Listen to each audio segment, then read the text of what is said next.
Hi friends, welcome to trading pro Telugu channel.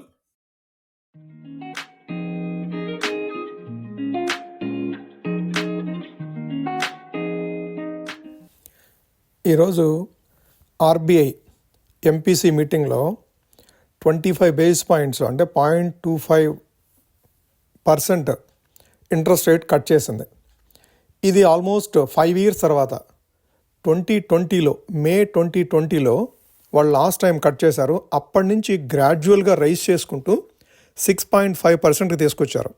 ఇప్పుడు ఫైనల్గా first time after 5 years rate cut అనేది 6.25% from 6.5%కి తీసుకొని వచ్చారు. మన కొత్తగా ఆర్బీఐ గవర్నర్ వచ్చారు కదా, సంజయ్ మల్హోత్రా. తను చైర్మన్గా ఉన్న ఎంపీసీ మీటింగ్లో, ఎంపీసీ మానిటరీ పాలసీ కమిటీ మీటింగ్లో ఈ డెసిషన్ తీసుకోవడం జరిగింది. అయితే ఈ 25 బేసిస్ పాయింట్స్ కట్ అనేది ఇక నుంచి న్యూట్రల్ స్టాన్స్ తీసుకున్నారు. అంటే ఫర్దర్గా అబ్జర్వ్ చేస్తూ ఇన్ఫ్లేషన్ ఏ విధంగా మూవ్ అవుతుంది, గ్రోత్ ఏ విధంగా ఉంది, ఇవన్నీ అబ్జర్వ్ చేస్తూ ఈ అబ్జర్వేషన్స్ మీద మాత్రమే ఫర్దర్ రేట్ కట్స్ అనేది డెసిషన్స్ ఉంటాయి. అంతేగాని మేము ముందుగా ఏది డిసైడ్ అవ్వట్లేదు అనేది స్టాన్స్ తీసుకోవటం అంటే as it is stance. Repo rate, RBI repo rate వచ్చేసేసి అదే షార్ట్ టర్మ్ లెండింగ్ రేట్ అంటాం దీన్ని, ఎస్టీఎల్. ఇది అన్చేంజ్డ్, ఇందులో ఏ చేంజ్ లేదు. 6.5% యాజ్ ఇట్ ఈస్గా ఫిబ్రవరి 2023 నుంచి యాజ్ ఇట్ ఈస్గా అంతే ఉంది. లాస్ట్ 1 ఇయర్ నుంచి ఎస్టీఎల్ అంతే ఉండింది. అయితే ఈ 25 బేసిస్ పాయింట్స్ కట్ అనేది కంప్లీట్గా ఎంతమంది అయితే మెంబర్స్ ఉన్నారో అంతమంది unanimously voted for rate cut. ఇంకా ఫర్దర్గా కామెంట్స్ చేశారు. సో వాళ్ళు మేజర్గా కామెంట్ చేసిన వాటిలో ఏంటంటే సిపిఐ అనేది టార్గెట్గా అలైన్ అయి ఉంది. అంటే సిపిఐ అనేది ఎక్కువ ఏమీ ఇన్ఫ్లేట్ అవ్వట్లేదు, కన్జ్యూమర్ ప్రైస్ ఇండెక్స్ అనేది ఇన్ఫ్లేట్ అవ్వట్లేదు. అట్లానే ఇన్ఫ్లేషన్ కూడాను కంట్రోల్లో ఉంటుంది. డబ్ల్యూపిఐ హోల్సేల్ ప్రైస్ ఇండెక్స్ అనేది స్లైట్గా డ్రాప్ అయినప్పటికీ కూడాను అది పెద్దగా ఇంపాక్ట్ చేయట్లేదు అనేది కామెంట్ చేస్తూ, వీళ్ళు మ్యాక్రో ఎకనామిక్స్ని కంటిన్యూస్గా అబ్జర్వ్ చేస్తాము, ఇంట్రెస్ట్ రేట్ ఏ విధంగా ఉంచాలి అనే దాన్ని కూడా కంటిన్యూస్గా మానిటర్ చేస్తామని చెప్పేసి చెప్పారనమాట. సో వీటితో పాటుగా GDP growth, July September GDP growth వాళ్ళు ఎక్స్పెక్ట్ చేసింది ఏంటంటే ఫోర్కాస్ట్ 7%. ఇంతకుముందు ఎక్స్పెక్ట్ చేసింది 7.3%, ఇప్పుడు దాన్ని 7% చేశారు. అట్లానే జనవరి టు మార్చ్ సిపిఐ ఇన్ఫ్లేషన్ వచ్చేసేసి 4.4%, అది 4.5% ఎర్లియర్ ఉండింది. ఎర్లియర్ ఎక్స్పెక్టేషన్ 4.5%, ఇప్పుడు దాన్ని 4.4% ఎక్స్పెక్ట్ చేస్తున్నారు. అట్లానే October to December GDP growth వచ్చేసేసి 6.5%, జూలై టు సెప్టెంబర్ వచ్చేసేసి 7%, అక్టోబర్ టు డిసెంబర్ వచ్చేసేసి 6.5%కి ఎక్స్పెక్ట్ చేస్తున్నారు. వీళ్ళు ఇంకొక మేజర్ కామెంట్ చేస్తారు. ఏంటంటే మనకేదైతే రీసెంట్గా పర్సనల్ ఇన్కమ్ ట్యాక్స్ ఎగ్జంప్షన్స్ ఇచ్చారో 12 lakhs వరకు personal income tax, no personal income tax అనే ప్రపోజల్ వచ్చింది కదా బడ్జెట్ నుంచి. అయితే ఈ personal income tax waive off అనేది అది ఇన్ఫ్లేషన్ మీద ఏ ఇంపాక్ట్ చేయదు అనేది వాళ్ళు పాజిటివ్ కామెంటరీ చేశారు. సో అయితే ఈ ఓవరాల్గా మనకేదైతే పాలసీ మీటింగ్ అవుట్కమ్ ఉందో ఇది మార్కెట్కి పెద్దగా రుచించలేదు. సో ఈరోజు బ్యాంక్ నిఫ్టీ స్లైట్గా డ్రాప్ అవుతూ ఉంది. Almost 300 points during the day drop అయింది during market hours. Okay, so ఇది మన ఆర్బీఐ పాలసీ మీటింగ్. అట్లానే వీళ్ళు జీడిపి గ్రోత్ గురించి 6.7%, April June GDP growth forecast 6.7% from 6.9%. So ఇదంతా జీడిపి వచ్చేసేసి స్లైట్గా వాళ్ళు మార్జినల్గా ఎక్స్పెక్టేషన్స్ అనేవి తగ్గించుకుంటూ వచ్చారు. సో ఇదంతా కూడాను కొద్దిగా మార్కెట్ నెగిటివ్గా తీసుకుంది. సో అంత పాజిటివ్గా అయితే మార్కెట్ రెస్పాండ్ అవ్వలేదు. సో వీటన్నిటికీ కూడాను మార్కెట్ అంత పాజిటివ్గా రెస్పాండ్ అవ్వలేదు. మనం నెక్స్ట్ ఓలా ఎలక్ట్రిక్ గురించి మాట్లాడుకోవాలి. ఓలా ఎలక్ట్రిక్ ఈరోజు రిజల్ట్స్ తోటి బయటకు వచ్చారు కదా. సో డ్యూరింగ్ మార్కెట్ అవర్స్లో రిజల్ట్స్ డిక్లేర్ చేశారు. వాళ్ళ రిజల్ట్స్ చూస్తే కనుక వాళ్ళ రెవెన్యూ వచ్చేసి 19% డ్రాప్ అయిపోయింది. 19% డ్రాప్ అయ్యి 1045 crores దగ్గర వాళ్ళు రెవెన్యూ జనరేట్ చేయగలిగారు. అట్లానే ప్రాఫిట్ కూడాను 564 crores వర్త్ ఆఫ్ లాస్ వీళ్ళు డిసెంబర్ క్వార్టర్కి జనరేట్ చేశారు. అంటే లాస్ట్ ఇయర్తో కంపేర్ చేస్తే వీళ్ళు ఆల్మోస్ట్ 50% లాస్ ఎక్స్ట్రా మేడ్ చేశారనమాట. అంటే డిసెంబర్ 2023తో పోలిస్తే డిసెంబర్ 2023లో 280 crores ఉంటే ఇప్పుడు 560 crores వచ్చింది అది. ఓకే, సో వీళ్ళు ఓవరాల్గా లాస్ పోస్ట్ చేశారు డిసెంబర్ క్వార్టర్లో. అయితే వీళ్ళ ప్రాస్పెక్ట్స్ ఎలా ఉన్నాయి, సో వీళ్ళు కంప్లీట్గా ప్రాస్పెక్ట్స్ ఏ విధంగా ఉన్నాయి అనేది మనం ఒకసారి screener.inకి వెళ్ళి ఒకసారి చూద్దాము. screener.inలో ఓలా ఎలక్ట్రిసిటీ చూస్తే, ఎలక్ట్రిక్ మొబిలిటీ చూస్తే ఈరోజు ఆల్మోస్ట్ 4% డౌన్ అయింది. రిజల్ట్స్ పోస్ట్ చేసిన తర్వాత ఈ షేరు 4% డౌన్ అయింది. ఐపీఓ ప్రైస్ కంటే లోయర్ ప్రైస్కి వచ్చేసింది ఓలా ఎలక్ట్రిక్. సో ఇది మార్కెట్ క్యాప్ వచ్చేసి 30,000 crores మార్కెట్ క్యాప్ ఉంటే ఇది హై ఫామ్ చేసింది 158 రూపీస్ దగ్గర, లో ఫామ్ చేసింది 65 రూపీస్ దగ్గర. ఇప్పుడు ప్రజెంట్లీ 69 రూపీస్ దగ్గర ట్రేడ్ అవుతుంది. సో ఈరోజు మార్కెట్లో. సో ఈరోజు దీని ప్రాస్పెక్ట్స్ ఏంటి, ఇది ఎట్లా ఉంది, లాస్ట్ క్వార్టర్స్లో ఏ విధంగా పోస్ట్ చేసింది ఒకసారి మనం గమనిస్తే, ప్రీవియస్ క్వార్టర్ రిజల్ట్స్ చూస్తే సెప్టెంబర్లో వాళ్ళ సేల్స్ వచ్చేసి 1214 crores ఉంటే, అదే మన డిసెంబర్లో ఇప్పుడు ప్రజెంట్ క్వార్టర్లో చూస్తే వాళ్ళ సేల్స్ వచ్చేసి 1045 ఉంది. సో ఆల్మోస్ట్ 19% డ్రాప్ ఉండింది. ఎక్స్పెన్సెస్ కూడాను 1593 crores. సో లాస్ట్ క్వార్టర్లో వాళ్ళు 1593 crores వాళ్ళ ఎక్స్పెన్సెస్ ఉంటే ఈ క్వార్టర్లో 1505. సో ఎక్స్పెన్సెస్లో మాత్రం కొద్దిగా కంట్రోల్ చేయగలిగారు. ఒక ఆల్మోస్ట్ 90 crores వాళ్ళు ఎక్స్పెన్సెస్ తగ్గించుకోగలిగారు. అయితే ఎక్స్పెన్సెస్ గ్రాడ్యువల్గా తగ్గుతూ వస్తున్నాయి చూడండి. మార్చ్ 24 నుంచి జూన్ 24కి ఆల్మోస్ట్ 70-60 crores తగ్గించారు. అట్లానే సెప్టెంబర్కి ఇంకా తగ్గించగలిగారు, డిసెంబర్కి ఇంకొద్దిగా తగ్గించగలిగారు. సో ఎక్స్పెన్సెస్ అయితే తగ్గించుకుంటూ వస్తున్నారు. సో ప్రాఫిట్ మాత్రము మేక్ చేయలేకపోతున్నారు. సో వీళ్ళ ప్రాఫిట్ చూస్తే సెప్టెంబర్ 2024లో 379 కోట్ల నష్టం ప్రకటిస్తే ఈ క్వార్టర్లో ఆల్మోస్ట్ 545 crores నష్టం ప్రకటించారు డిసెంబర్ క్వార్టర్లో. సో ఓవరాల్గా దీని పర్ఫార్మెన్స్ చూస్తే సో కొద్దిగా నెగిటివ్గానే ఉంది. ఇప్పటివరకు కూడా ప్రాఫిటబుల్గా రాలేదు ఇంకా. సో ఓవరాల్గా వాళ్ళు ప్రాఫిట్స్ అనేది ఇంకా మేక్ చేయలేకపోయారు. సో వీటన్నిటి దృష్ట్యా ఈ షేరు ఇంకా మనం వెయిట్ చేయొచ్చు. సో మీరు ఎవరైనా పొజిషన్ తీసుకోవాలి అనుకుంటే ఈ షేర్లో ఇంకా కొద్దిగా వెయిట్ చేయొచ్చు. అంటే ప్రాఫిట్స్కి టర్న్ అయ్యే వరకు ఏ కంపెనీ గురించి కూడాను మనము పొజిషన్ తీసుకోకూడదు. మీరు ఆ విధంగా కనుక పొజిషన్ తీసుకోవటం మొదలు పెడితే టర్న్ అరౌండ్ అవుతుంది అని చెప్పేసి కనుక పొజిషన్ తీసుకుంటే సో రాబోయే రోజుల్లో అది టర్న్ అరౌండ్ కాక, అంటే కాంపిటీషన్ పెరుగుతూ ఉంది కదా మార్కెట్లో.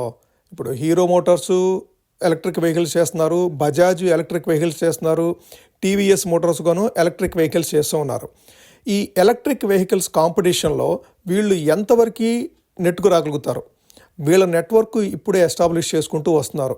అయితే టీవీఎస్ వాళ్ళ నెట్వర్క్ కానీ, హీరో మోటో కార్ప్ వాళ్ళ నెట్వర్క్ కానీ, బజాజ్ వాళ్ళ నెట్వర్క్ కానీ, అంటే వాళ్ళ డీలర్స్ వాళ్ళ సేల్స్ నెట్వర్క్ ఇదంతా ప్రాపర్గా ఎస్టాబ్లిష్ అయ్యింది. కొన్ని డికేట్స్గా వాళ్ళు మార్కెట్లో ఎస్టాబ్లిష్ అయ్యి ఉన్నారు.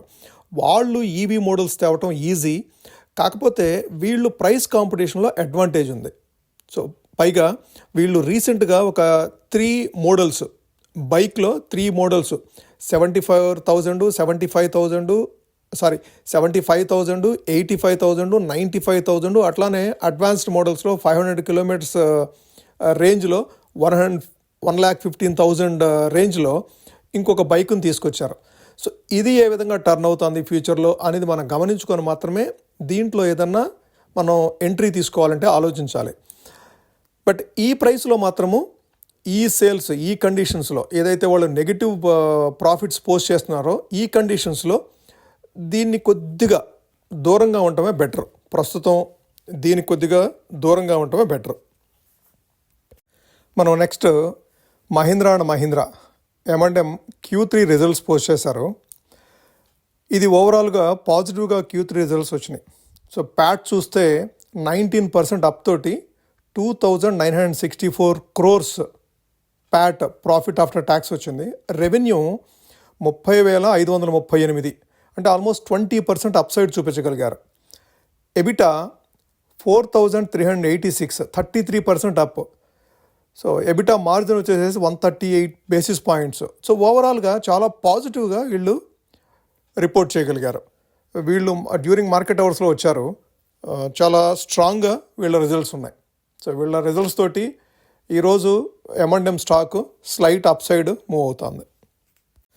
మనం నెక్స్ట్ మన బిల్లౌడ్ కంపెనీ ఐటీసీ నిన్న ఆఫ్టర్ మార్కెట్ అవర్స్లో, మార్కెట్ అయిపోయిన తర్వాత నిన్న రిజల్ట్స్ పోస్ట్ చేశారు. వాళ్ళు స్లైట్ ఇన్లైన్ పోస్ట్ చేశారు. బట్ ఎబిటా మార్జిన్ వచ్చేసేసి 217 basis points డిప్ అవడంతో సో మార్కెట్ అంత అప్రిషియేట్ చేయలేదు. వీళ్ళకి ఒక exceptional gain 528 crores worth of exceptional gain అనేది EIH లిమిటెడ్ ఎక్విజిషన్లో వచ్చింది.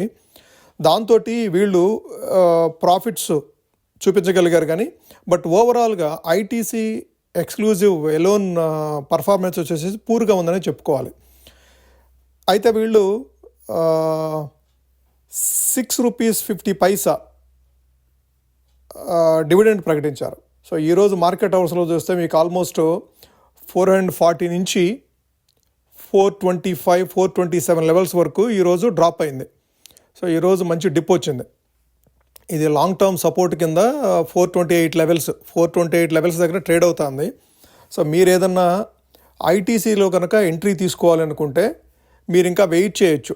400 లెవెల్స్ వరకు, 410, 400 లెవెల్స్ వరకు ఒకసారి వెయిట్ చేయొచ్చు. సో దీని పర్ఫార్మెన్సు అంత పాజిటివ్గా, కంప్లీట్ పాజిటివ్గా అయితే లేదు. కానీ ఐటీసీ అనేది స్ట్రాంగ్ కంపెనీ. చాలా రికమెండేషన్స్ ఉన్నాయి ఐటీసీ షేర్ గురించి. చాలా బ్రోకరేజ్ సంస్థలు ఐటీసీని రికమెండ్ చేస్తున్నాయి. 570, 550 టార్గెట్స్ రేంజ్లో కొన్ని సంస్థలు రీసెంట్గా రికమెండ్ చేసినాయి. వాళ్ళ సిగరెట్ బిజినెస్ అనేది కొద్దిగా పాజిటివ్ రిజల్ట్స్ అనేది రిపోర్ట్ చేశారు.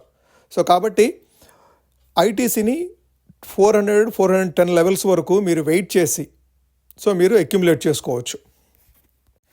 ఆర్బీఐ పాలసీ రేట్ కట్ తీసుకున్నప్పటికీ కూడాను మార్కెట్స్ ఒక్కసారిగా నెగిటివ్ సెంటిమెంట్లోకి, నెగిటివ్ టెరిటరీలోకి ఎంటర్ అయినట్టు కనపడుతున్నాయి.